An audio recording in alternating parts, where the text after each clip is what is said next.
Hello, I'm Steve Mikita, and today I want to tell you about the importance of version control system in software projects. Let's begin. Okay, let's look at the screen. For example, we want to create a new project called script.cpp. And after that, we found some kind of a bug in our project, and we decided to change it. For example, when we made a file script final, after that decided to add some kind of a new feature, and we create a file called script final version 2. After the script final, etc. We created so many files, and the problem isn't just that it looks messy. The real problem is fear. In the system, you are terrified to delete anything because you don't know which file actually works. You have no idea what changed between version 2 and version 3. The final version, final version, final 100%, final for sure. We don't know anything what have changed in them.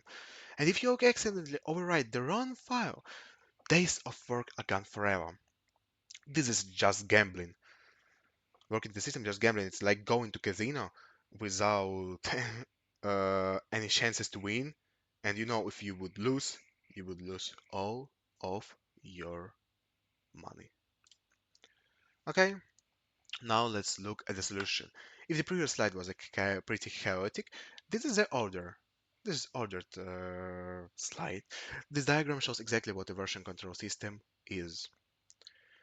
Okay, instead of keeping 10 different copies of file on 10 different computers, we have one central repository. And let's look. Look at the journey of our project.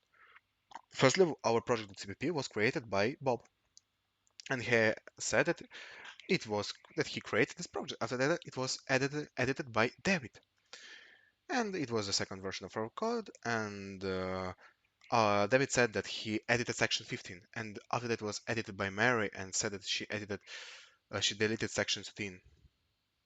And after that was approved by manager of some kind of head person for that.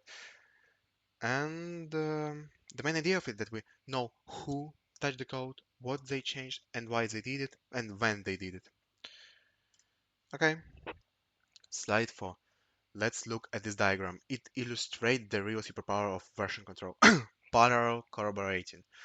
Let's look at the central line. It's a main branch. It's some kind of working workspace for our clients.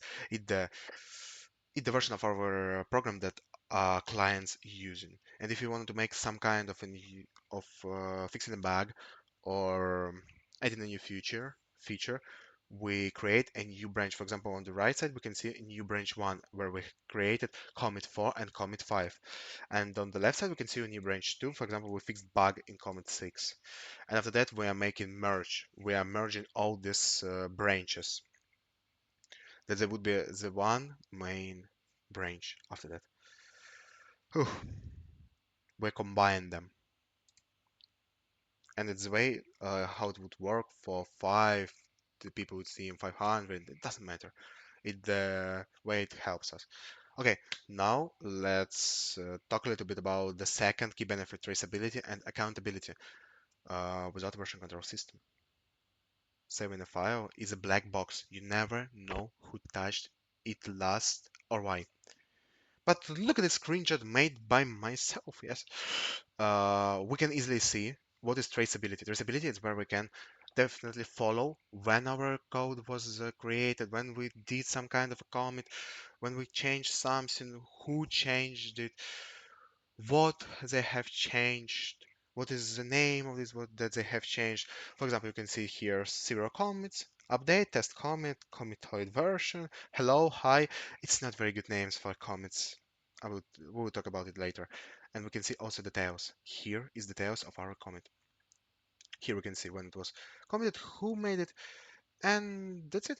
And what is accountability, and where can it's when we can follow which account made a commit, made some changes.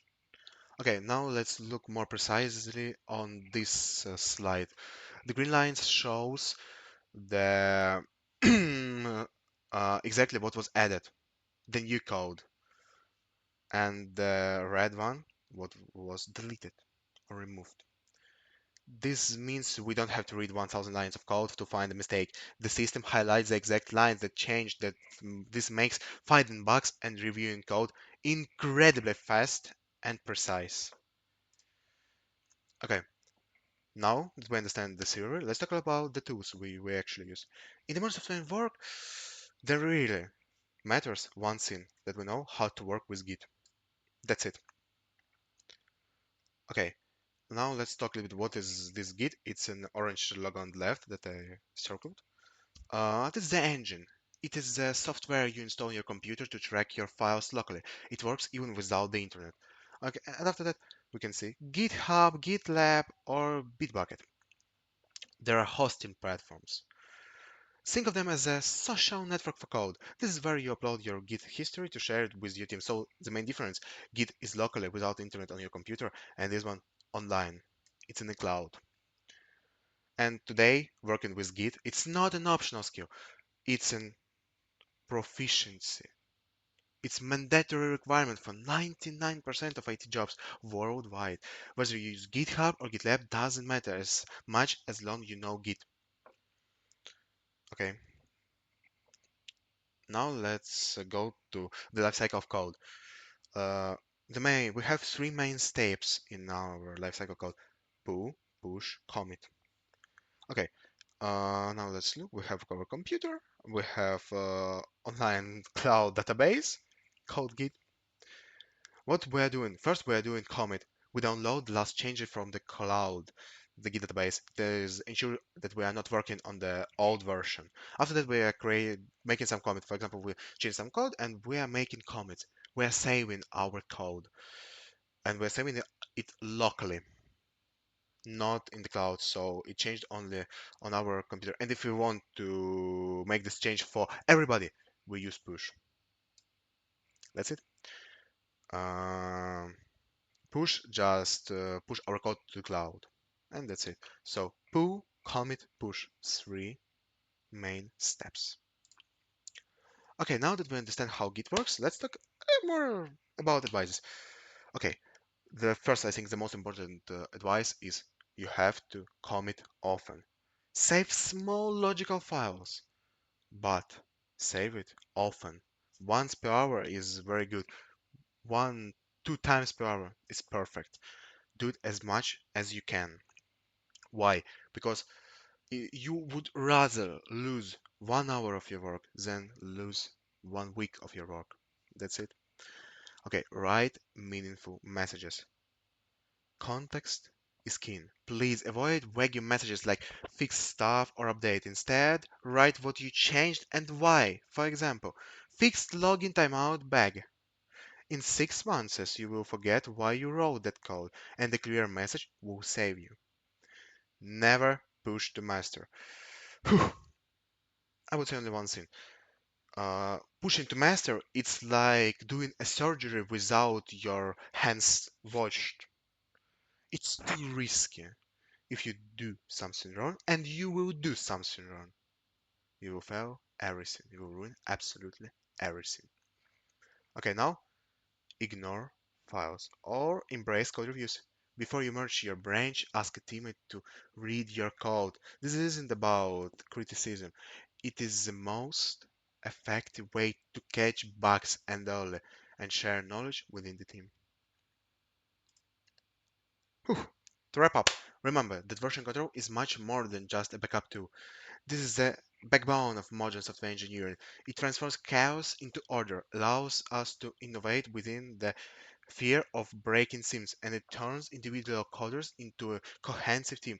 If you take one thing away from today, let be this: mastering it is the single best investment you can make for your career. It is the difference between just writing code and building a professional software. Thank you for your attention.